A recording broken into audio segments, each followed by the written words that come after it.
Depuis la toute première saison, Aizawa a été montré comme un combattant très compétent et comme le genre de héros qui a accepté ce travail pour aider les gens, et non pas pour la gloire et la richesse potentielle.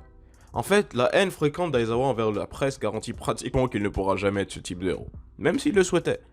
Cela signifie qu'il est le type de héros qui se battra chaque fois qu'on aura besoin de lui. Un peu comme All Might avant qu'il ait perdu ses pouvoirs.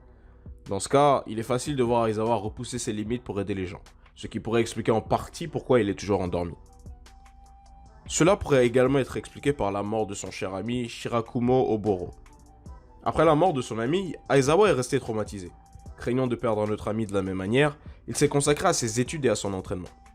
S'acquittant de ses devoirs d'étudiant le jour, il restait debout toute la nuit pour entraîner son corps, espérant que cela suffirait à protéger les personnes qui lui sont chères. Il est très probable que sa routine ait continué même après son diplôme, l'entraînement étant remplacé par le travail de héros.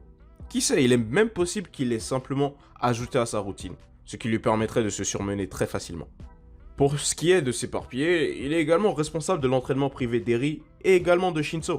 Dans le cas d'Eri, il doit s'assurer que ses pouvoirs ne redeviennent pas incontrôlables.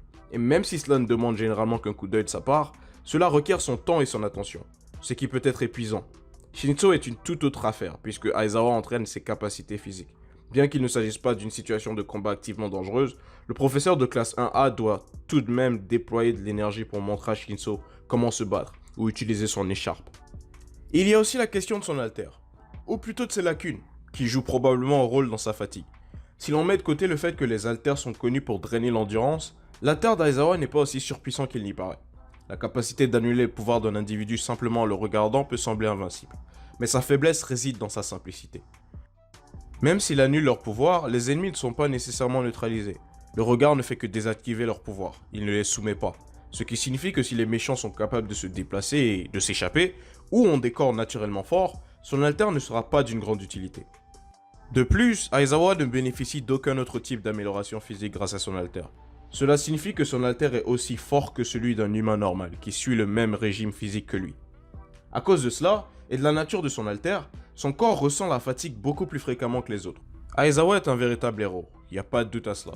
Il passe ses journées à former la prochaine génération et ses nuits à protéger les innocents. Bien qu'il ne soit pas toujours considéré comme l'homme le plus sympathique du monde, il est l'un des héros les plus dévoués du Japon. Après avoir sacrifié autant qu'il l'a fait pour protéger ses amis, ses élèves et le peuple japonais, Aizawa a définitivement gagné le droit à une petite sieste. Allez, c'était tout pour aujourd'hui, j'espère que vous avez kiffé la vidéo, si c'est le cas, on lâche un pouce bleu et on s'abonne. Allez, à la semaine prochaine.